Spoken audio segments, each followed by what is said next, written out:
Day ওয়ানে train থেকে নেমে সাইট সিন করতে করতে হোটেলে গিয়েছিলাম, আপনাদেরকে আগেই জানিয়েছি।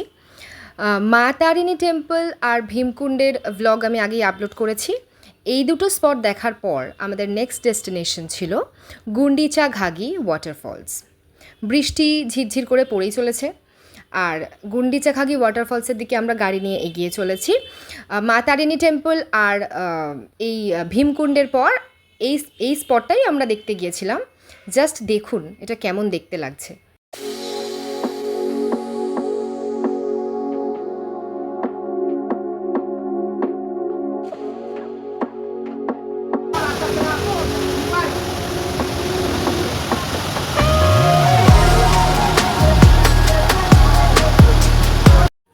গুন্ডিচা ঘাগি ওয়াটারফলসের পর আমাদের নেক্সট ডেস্টিনেশন ছিল সীতাবিঞ্জি অ্যান্ড রাবণছায়া।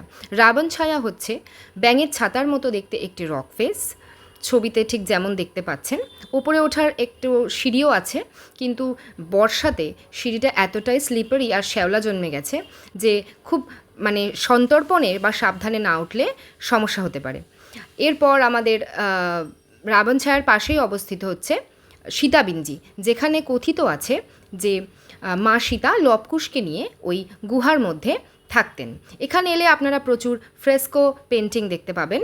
মোবাইল ক্যামেরায় ছবিগুলো তোলা সত্ত্বেও যেহেতু রক ফেসটা এতটাই ভিজে ছিল, সেই ছবিগুলো প্রমিনেন্ট আসেনি, তাই আমি আপনাদের দেখাতে না পারার জন্য অত্যন্ত দুঃখিত। এই যে দেখছেন, এটা হচ্ছে সীতাবিঞ্জি, যেখানে মা সীতা লবকুশকে নিয়ে থাকতেন। এর ভেতর কিন্তু প্রচুর ফ্রেস্কো পেন্টিং দেখতে পাবেন।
এখন যে জায়গাটা আপনাদের দেখাচ্ছি, এই জায়গাটির নাম হচ্ছে কানঝারি ড্যাম।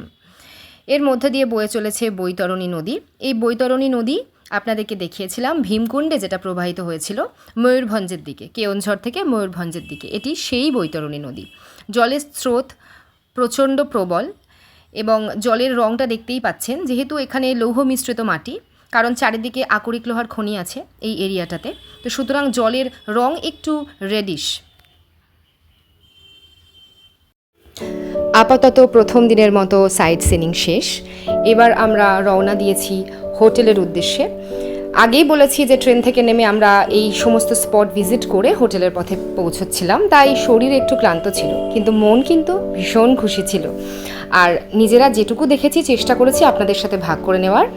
ডে 2তে আমরা কোথায় কোথায় গেলাম সেটা আমার আগামী ব্লগে আপনাদেরকে সমস্ত কিছু শেয়ার করব উইথ সব রকম ইনফরমেশন। ঠিক আছে, ততক্ষণ ভালো থাকবেন, সুস্থ থাকবেন।